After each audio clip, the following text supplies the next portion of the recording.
Cosmopsychism, a different approach to the problem of consciousness. The nature of reality. The most widespread worldview today is arguably the view of physicalism, the view that everything is reducible to the physical. However, physicalism seems to be unable to explain the nature of consciousness. How does consciousness arise from neural processes, for example? Or at least there's no adequate explanation or theory, physicalist theory at the moment. So I'll attempt to outline an alternative model, theoretical model, for the fundamental nature of reality. A non-physicalist model, so this problem is avoided. Instead, it's a matter of metaphysical idealism. It's somewhat unconventional, but it seems that metaphysical idealism perhaps has a greater explanatory power than physicalism is able to muster. So this is metaphysics as traditionally conceived, meaning that there's no empirical grounding. But if one really wants to take a closer look at the nature of reality, or at least the question of the nature of reality, then it seems that traditional metaphysics is the only way to do it, even though it is somewhat unconventional. So traditional metaphysical views include physicalism, dualism, or traditionally substance dualism, double aspect theory, and idealism. And all of these positions, they face challenges, particular challenges, serious challenges.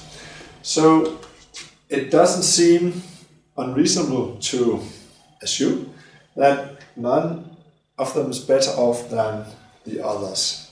Even though physicalism is the most widespread, the problem of consciousness is difficult to handle for physicalism, and the other positions face different or similar problems. So, idealism, I'll argue, shows a greater explanatory potential than physicalism, for example. So it's worth taking a closer look at an idealistic model of reality. So, epistemological idealism, it's a matter of what we can know, and this position claims that everything we can know depend on mind. So there's no truly objective knowledge. But what we're interested in here is metaphysical idealism. It's a matter of the fundamental structures of reality, not merely what we can know about knowledge. Traditionally, we have two strands of metaphysical idealism. We have Berkeley's subjective idealism. Only minds possess substantive existence. Everything else is just ideas or perceptions. And then we have absolute idealism. So, according to Berkeley, there's no substantive external world. It's all just ideas, it's all just perceptions. But according to absolute idealism, the external world does exist in itself. It's unified. Reality is a single unified substance, the absolute. And what we experience as the physical world is merely the appearance of this reality, of this one undivided reality. At the beginning of the 20th century, Russell and Moore criticized metaphysical idealism successfully. So metaphysical idealism has generally been absent in the philosophical debates of the 20th century. Sprague, for example, advocated absolute idealism, but that's what is one of a kind, I think. Recently, however, especially Russell's refutation of absolute idealism has been criticized. This is the mark. Recent scholarship questions it rather strongly. So it seems that the conventional arguments against especially absolute idealism presented by Russell, they're not as well founded as what is probably usually assumed. So the foundation for just rejecting idealism, absolute idealism beforehand is not as strong as is usually assumed. So it's worth taking a closer look at absolute idealism. So physicalism is unable to treat the problem of consciousness adequately. So it seems reasonable and perhaps even fruitful to explore alternatives such as idealism. Yes. So because of the experimentatory shortcomings of physicalism, there's been a renewed interest in different approaches to the problem of consciousness, including panpsychism, in the last 1 or 2 decades or so. So here, consciousness is seen as ubiquitous and fundamental, or at least not reducible to the physical, as in physicalism. The most widespread panpsychistic view is the view of micropsychism, according to which the fundamental physical units is claimed to possess consciousness of some kind, perhaps very rudimentary consciousness, but consciousness nevertheless, some kind of mental state. But then we find ourselves facing the combination problem. How then to explain all these micro-consciousnesses? How do they combine into larger consciousnesses such as ours, or as subjects, macro-subjects? Especially, how do perspectives combine? And this is the main problem for this strand of panpsychism, combination problem. In order to avoid this problem, in the last few years, a debate on cosmopsychism has emerged. Cosmopsychism is the view that cosmos as a whole possesses consciousness. So this is even less mainstream, even more controversial probably. It's a concept that's been, that we can see throughout the history of philosophy, but in modern philosophy it's quite controversial. But this view does avoid the combination problem, because it's not a matter of combining micro consciousnesses or micro perspectives into a single larger perspective. On the other hand, however, this is the one universal or cosmic consciousness constitute all the individual consciousnesses. So instead of all the individual consciousnesses constitute a larger consciousness, it's the other way around here. But this leads to the inverse problem. The combination problem is avoided, but the so-called decombination problem then arises. How to explain this division or differentiation of the one universal or cosmic consciousness into all these individual consciousnesses, individual subjects. How to consistently maintain a claim of one all-encompassing consciousness and individual subjects.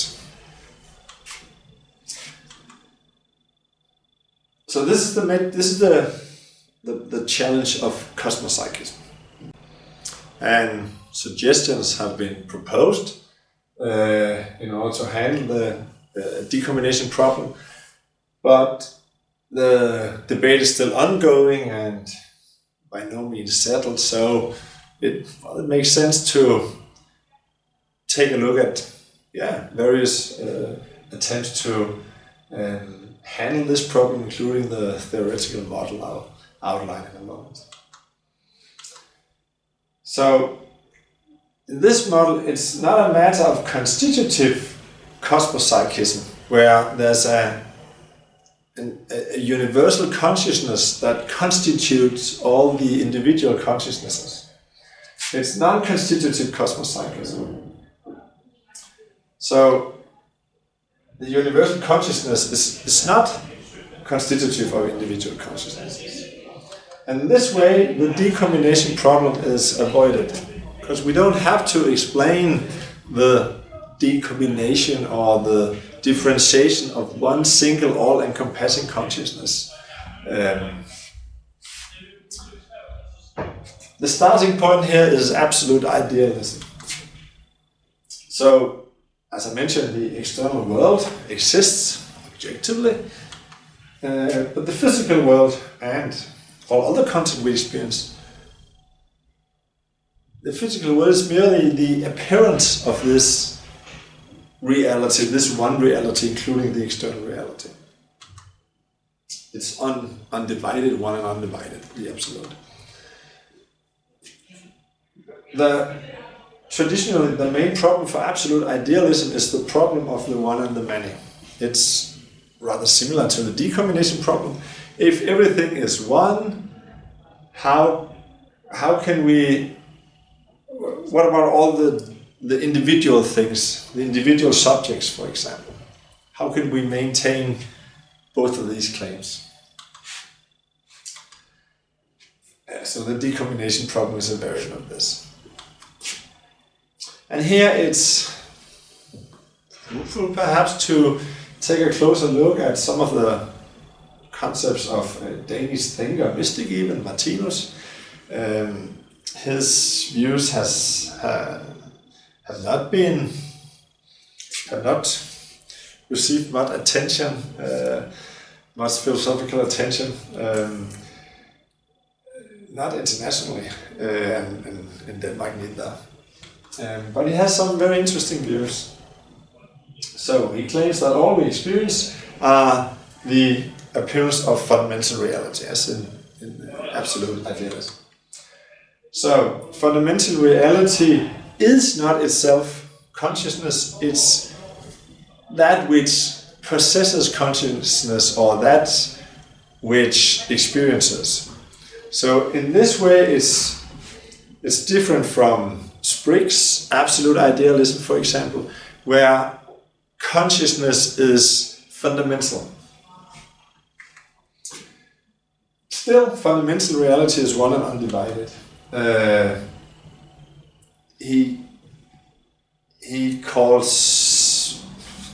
Lastly he calls reality the Godhead. So fundamental reality is the part of the Godhead that experiences, that has experiences, that possesses consciousness. It is the self or the I of the Godhead. And similarly, every living being, as he calls it, has an experiencing part, an I, as a substantive part of fundamental reality that constitutes the experiencing part of that subject. So we have an all-encompassing, undivided reality, one single reality, and at the same time we can claim the existence of individual subjects. So the one and the many. So he uses a metaphor to illustrate this concept. He said, all right, he says, we imagine bright light. It's inside an opaque sphere, hollow sphere. There are holes in the shell of the sphere, and the light shines through the holes, so we have rays of light here. So the light represents fundamental reality, that which exists fundamentally. The light inside the sphere is the eye of Godhead, and the light of each ray, the light of a ray is the eye or the substantive part of a living being or a subject, an individual subject. So the light branches out into the rays, but the light of the rays, it's not separate from the light inside the sphere. It's the same light that simply branches out. It's not separate. So we have individual rays, but the light is, in a sense, it is still one. It's not separate.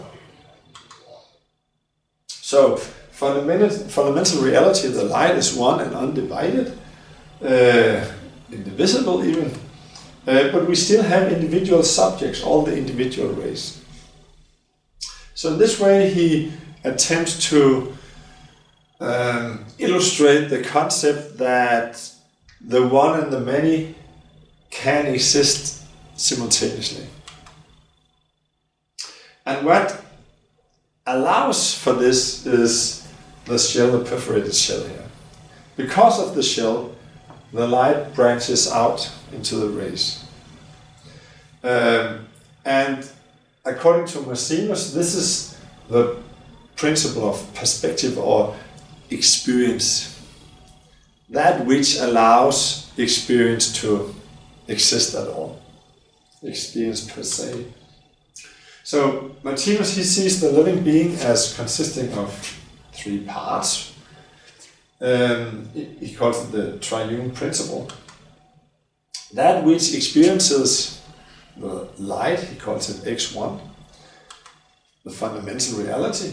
That which allows for experience, he calls it X2, the faculty of creating and experiencing.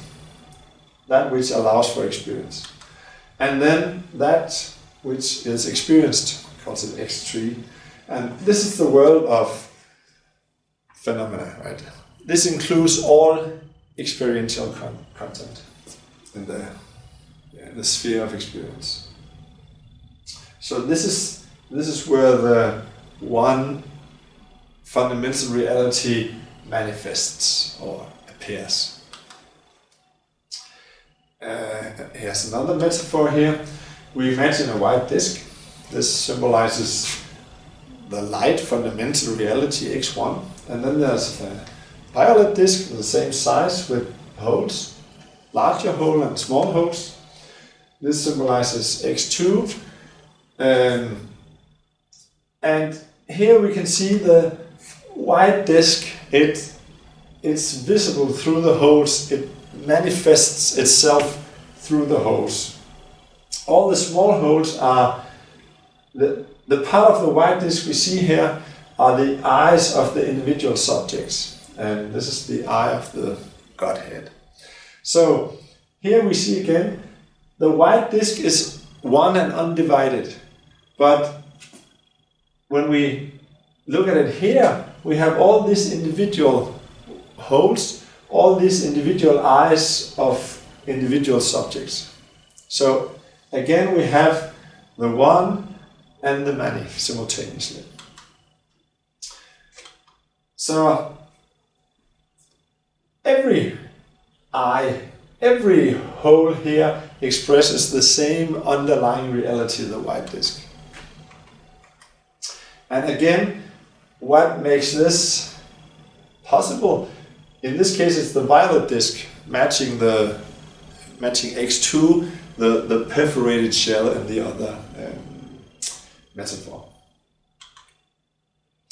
So this idea here, perhaps it's useful when we want to handle decombination problem, or the problem of the one and the many. So this model here, I'll call it triadic idealism, because we have this triadic conception. We'll borrow Martinus's concept. And the premise here for this model is quantitative substance monism. So it's not merely substance monism, like pluralistic substance monism. It's qualitative substance monism. It's quantitative substance monism. So we have one single undivided substance. And also universal panpsychism. So every phenomenon we experience is an appearance of this fundamental, underlying fundamental substance, the one substance. Here is just presented as a premise, or premises. This matches pretty closely Sprig's views, and he has a lot of arguments for this, in this case, premise. I'll not explain it further here, it's just a premise. So the subject, in Martinus' metaphor, the ray, it consists, or constituted by three components, in lack of a better word perhaps. So we have a substantive component. So fundamental reality, the light in Martinus' metaphor, that which exists substantively. Then we have a fundamental metaphysical structure, call it the acoustic structure. Experience and interaction constituting and organizing structure. So this matches the perforated shell in Martinus' metaphor. And it is this structure that allows for the substance or the substantive part to experience at all. So we have the experience, that which the substantive part of the subject experiences. So we have this triadic conception, that which experiences the substantive part of the, or component perhaps, of the subject, the icostructure that allows for experience, and that which is experienced, the sphere of experience for the subject. So, like the rays actually do exist, we have here the one substance, the icostructure, and that which is experienced in Martinus' metaphor, and here in this model.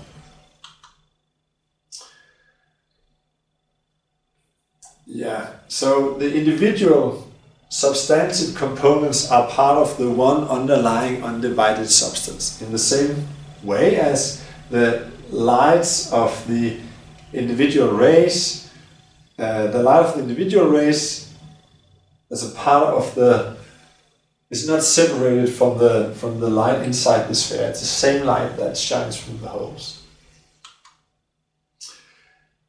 And this is possible because of the shell, the perforated shell here, and here because of the icostructure. That's a physical structure. So, experience exists, that's a fact. And experience requires contrast in some way. So, contrasts are necessary for experience to exist. And according to the premise of this model, nothing exists but the one substance. So, the one substance, it cannot be structureless. There must be contrasts, something that generates contrasts. This structure is not silent or quiet, it's dynamic, it's internally dynamic. And this internal dynamic, these dynamics can be interpreted as perhaps internal impulses within the one substance, or as interactions between different parts of the one substance. So we have the one substance here, matching the white disk in the previous metaphor, and different parts of the one substance interact, and we have these internal impulses within one substance. So each part of the one substance is the substance component of a subject. Then we have the matching violet disk in Martinus's metaphor, the ico-structure or the ico-component of the subject. And it's exactly the ico-structure that allows for experience per se to exist. So the interaction at the fundamental or substantive level, it appears to us, or we experience it here. It manifests itself as appearance, as experience, because of the ico-structure. So one subject experiences the other subject because of these internal impulses at the most fundamental level of reality. So the triadic conception of the subject here, that which is experienced, that which allows for experience, the ico component, and then that which experiences the substance component, substantive part of the subject. So the subject is linked, inextricably linked to the one substance, to fundamental reality, because its substantive component is part of the one undivided reality. So, but at the same time, we do have an individual subject here, and an individual subject here. They have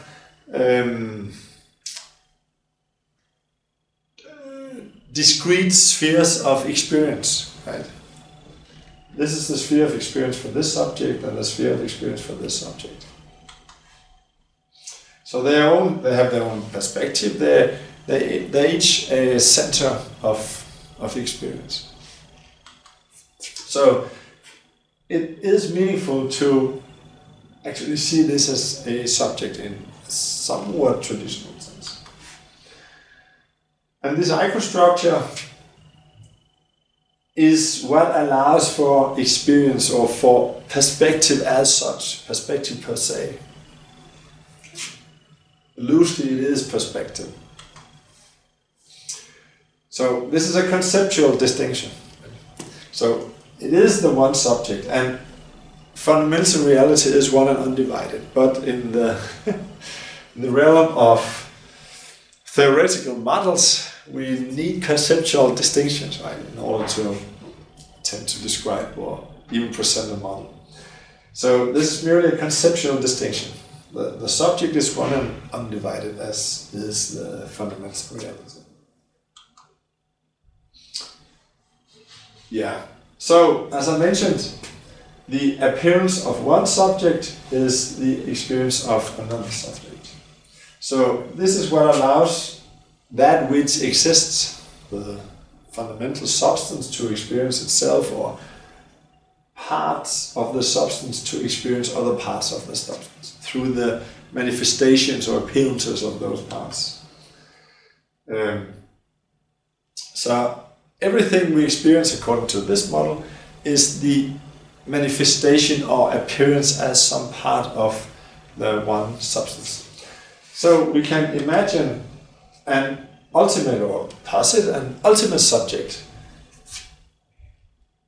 and its appearance is made up of all other appearances. So this subject covers, or is in a sense, all of the entire cosmos, all of reality.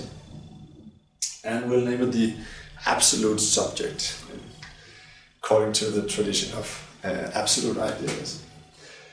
So in this way, this is a cosmopsychistic model. The entire cosmos is conscious. We have this universal consciousness. The entire undivided fundamental substance experiences, there's one ultimate subject in a way. So we have a cosmopsychistic model here. Quantitative substance monism, there's one undivided fundamental substance. And at the same time we have individual subjects, because we have this triadic conception of the subject, consisting of those three parts I mentioned several times by now. And the key aspect is that the fundamental substance is not merely consciousness, but is that which possesses consciousness, or that which experiences, as I mentioned. And in this way, it's not the universal consciousness that constitutes the individual consciousnesses, or the subjectivity of the fundamental consciousness, or the universal consciousness, that constitutes the subjectivity of individual consciousnesses. So we avoid the decombination problem in this model. The main challenge for cosmopsychism. A number of objections can be raised. So the major advantage of positing a ontologically fundamental subjectivity, like the universal cosmic consciousness, is what has been called a free lunch. We don't have to explain how consciousness arises because it's fundamental, right? So we get a free lunch. But in this model there's no free lunch, because we don't posit a fundamental consciousness. We posit a fundamental substance which possesses consciousness, so we don't have a free lunch. Instead, it's the ecostructure that accounts for consciousness, or for the subjectivity of subjects. But this is a brute principle. It's just a claim. There's no empirical grounding. So this is a problem, of course, and it's a reasonable objection. So the question is, the greater explanatory power this model arguably exhibits, it's not faced with the decombination problem. Is that enough to counter the positing of the merely positing of a brute principle? Right? So we avoid the decombination problem. We avoid the combination problem of panpsychism, because it's not a matter of micropsychism where all these individual consciousnesses have to be combined. We also avoid the problem of consciousness that physicalism faces, because this is metaphysical idealism. So, increased explanatory power in the sense that we avoid these major problems here, but the cost is that we simply posit a specific metaphysical structure, the ecostructure. So this model is unconventional. It's pretty far from mainstream contemporary philosophy, mainstream philosophy today. It's metaphysical idealism, it's panpsychism, it's even cosmopsychism, right? On the other hand, this model does provide interesting perspectives on unsolved questions, not just the decombination problem or combination problem or the questions I mentioned, but also other questions of great existential relevance. For example, what happens when we die, or at least physical death? Does the subject in some sense have a continual existence? Because in this model, the triadic structure the subject consists of is a permanent character. The changes happens in the sphere of experience, right? Not there are impulses, internal dynamics in the one substance, but it doesn't like die or it doesn't dissolve. So in this way, the question of the nature of reality, whether such a model is right or wrong perhaps, or true or false, it's existentially relevant, right? It does provide entirely new perspectives on fundamental existential questions like what happens when we die. Yeah, thanks.